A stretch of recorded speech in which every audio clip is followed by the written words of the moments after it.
Brought to you bye सुधा का सागर media group. नमन करता समस्त सुधा सागर जी गुरु भक्त परिवार। भगवान ने मीनाथ का पुण्य बंद किया।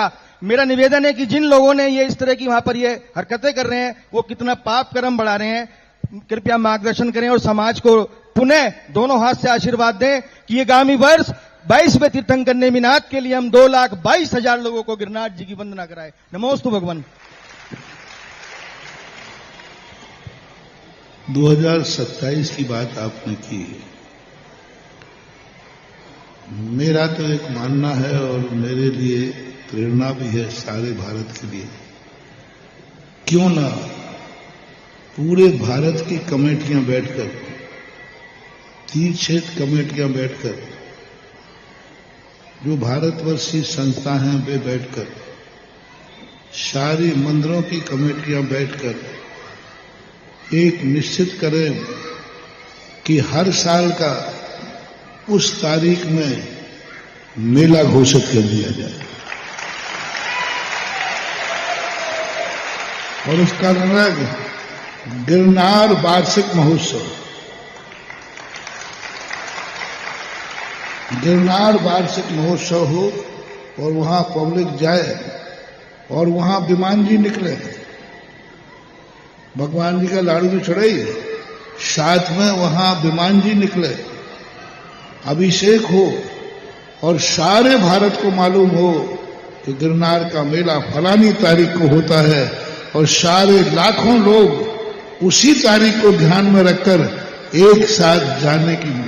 ये 2-3 साल का अभ्यास, 2-3 साल का अभ्यास 27 तक ही नहीं रहे, तुम्हारी ये मेहनत अमर हो जाए, शाश्वत हो जाए और गिरनारी मेला चालू हो जाए।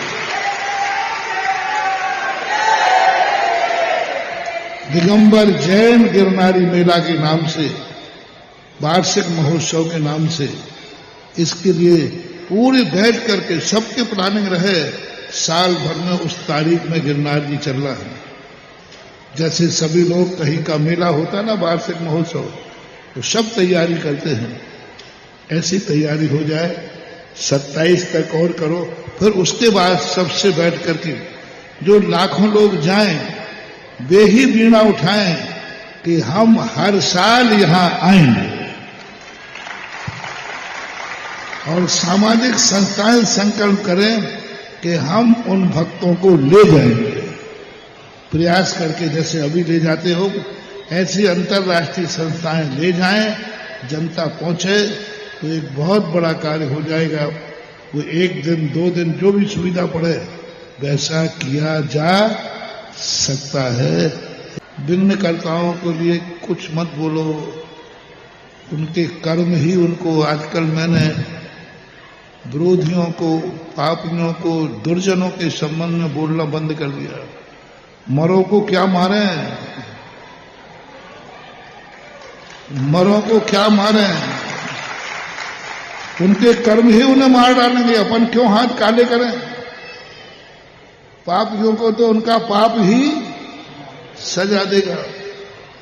नीति कहलाती है कि जिसको सजा उसका खुद कर्म दे रहा हो तो अपन उसको सजा देकर काले हाथ क्यों करें। इसलिए जितने दुर्जन हैं, दुष्ट हैं, तुम्हारे विरोधी हैं, अच्छे कार्यों के, उनकी चिंता मत करो, उनकी बुराई कुछ नहीं करना, कुछ नहीं है। कुछ दिन के बाद उनका कर्म ही उन्हें सजा दे देगा और ऐसी दशा में पहुंच जाएंगे कि वे बुराई करने लायक भी नहीं रहे। बुराई करने लायक कर्म से, धर्म से, मन से, सब तरफ से इतनी दशा में पहुंच जाएंगे कि वे बुराई करने लायक भी नहीं रहे। और ऐसा मैंने जितने जितने, हमने तो 50 साल से देख रहा हूं, जितने जितने ये बुराई करने वाले होते हैं इनकी उम्र ज्यादा नहीं होती। ये वो एक कुकर मुत्ता होता है, कुकर मुत्ता नहीं, बरसात के समय होता है वो, तो ये कुकर मुत्तों के समान होते हैं और जैसे ही बरसात खत्म हो जाती तो सूख कर नष्ट हो जाते। कोई बुराई कुछ मत नहीं, उनकी तरफ चिंता मत करो, तुम तो अपनी लाइन बड़ी करते जाओ और उनको पीछे छोड़ते जाओ, यही सबसे बड़ा है। हेलो, हे गुरुदेव, मेरा निवेदन है कि कृपया आपने जो मार्गदर्शन दिया है, आगामी बार यह आपके निर्देशन में अगर संचालित हो तो हमारा सौभाग्य होगा।